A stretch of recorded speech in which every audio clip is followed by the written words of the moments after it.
की सुबह थी, हल्की ओस की बूंदें घास पर जमी थी। सूरज की पहली किरणों ने यमुना के शांत जल को सोने जैसा चमका दिया था। पक्षियों की मधुर चहचहाहट ने वातावरण में जीवन भर दिया था। इस खूबसूरत सुबह में एक छोटा सा गांव था, नंदगांव। गांव साधारण था, परंतु वहां के लोगों के दिल अत्यंत पवित्र और सरल थे। और उसी गांव में रहता था एक युवा चरवाहा, नाम था माधव। के पास ज्यादा कुछ नहीं था। उसकी एक पुरानी बांसुरी थी, एक गाय जिसका नाम था गौरी, और एक मन जो जीवन से भरा हुआ था। माधव रोज सुबह गौरी को जंगल ले जाता, बांसुरी बजाता और गाता। वह हमेशा सरल, शांत और संतुष्ट था, लेकिन गांव के कुछ लोग उसे अक्सर कहते, माधव, तुम जीवन में कुछ हासिल नहीं कर पाओगे। लोग बड़े बड़े शहरों में जाकर धन कमाते हैं और तुम तो बस गाय चराते हो। माधव बस मुस्कुरा देता। उसे विश्वास था कि जीवन का मूल्य धन में नहीं, बल्कि शांति और प्रेम में है। लेकिन मनुष्य का मन कब तक स्थिर रह सकता है? एक दिन माधव भी विचलित हुआ। उसने सोचा, शायद गांव वाले ठीक कहते हैं, शायद मैं सच में कुछ नहीं हूं, शायद मुझे भी महान बनने के लिए कुछ बड़ा करना चाहिए। वह मन में संशय और बेचैनी महसूस करने लगा। उसी दिन वृंदावन में एक विशेष पूजा का आयोजन था। भक्त दूर दूर से आए थे, सबने नए कपड़े पहने थे, फूल लेकर आए थे और महल सजाया गया था। सब लोग भगवान कृष्ण को भव्य अर्पण कर रहे थे, दूध, मक्खन, मीठे पकवान और सोने से सजी माला। माधव भी वहां पहुंचा, पर उसके पास भगवान को देने के लिए कुछ नहीं था। उसकी जेब खाली थी, उसकी आंखों में शर्म थी। उसे लगा, शायद भगवान भी मैं जैसा साधारण व्यक्ति स्वीकार नहीं करेंगे।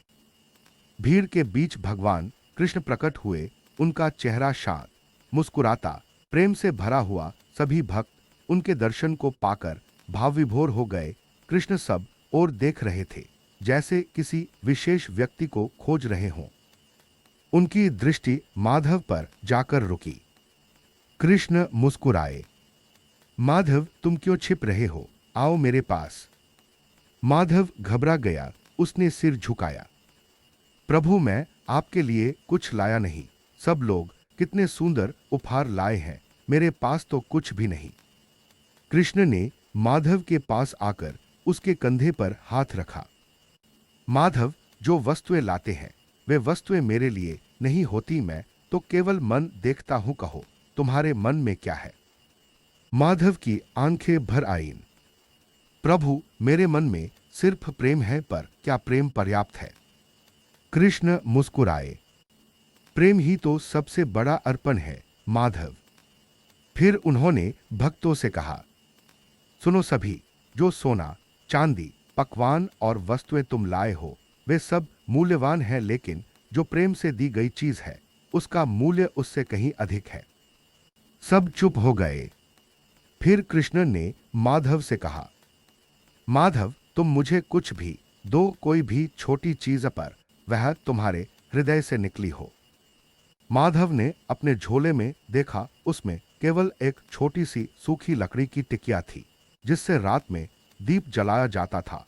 उसके घर में इतनी गरीबी थी कि उसी दीप की लौ से रात बीतती थी। वह लकड़ी उसके जीवन का सहारा थी। पर इस समय उसे लगा, शायद यही मैं भगवान को दे सकता हूं। उसने वह लकड़ी कृष्ण को दी। सब लोग हंस पड़े। भगवान को सूखी लकड़ी दोगे, यह कैसा अर्पण है? कृष्ण ने कुछ नहीं कहा। उन्होंने उस सूखी लकड़ी को अपने हाथ में लिया और वह तुरंत चमकने लगी। लकड़ी से दीप्ति निकलने लगी और कुछ ही क्षणों में वह प्रकाश का दीप बन गई, एक ऐसा दीप जिससे कोमल, शांत, दिव्य उजाला फैल रहा था। सब भक्त आश्चर्य से भर उठे। कृष्ण बोले, यह सूखी लकड़ी नहीं है, यह माधव के जीवन का प्रेम, भरोसा और समर्पण है। जो प्रेम से दी गई वस्तु है वह कभी छोटी नहीं होती, और जो अहंकार से दी जाती है वह कितनी भी बड़ी हो, अल्प ही होती है। फिर उन्होंने माधव की ओर देखा।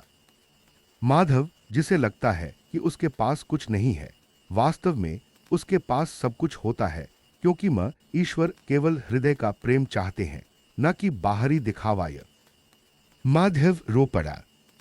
प्रभु, मैं तो स्वयं को छोटा समझ रहा था।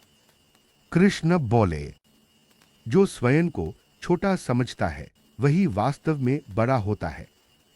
माधव के भीतर शांति उतर आई, उसके मन का संशय मिट गया, वह समझ गया। तारांकन तारांकन, भगवान किसी का धन, पद, सामर्थ्य नहीं देखते, वे केवल हृदय की सच्चाई देखते हैं खते। उस दिन से माधव ने कभी स्वयं को कम नहीं आंका। वह फिर पहले की तरह गौरी को जंगल ले जाता, बांसुरी बजाता, लेकिन अब उसके भीतर एक प्रकाश था, काश स्वीकार का, प्रेम का और प्रभु पर अटूट विश्वास का। और वह दीप जो कृष्ण ने जलाया था वह आज भी वृंदावन के एक मंदिर में जलता है, यह याद दिलाते हुए। तारांकन तारांकन, प्रेम सबसे बड़ा अर्पण है।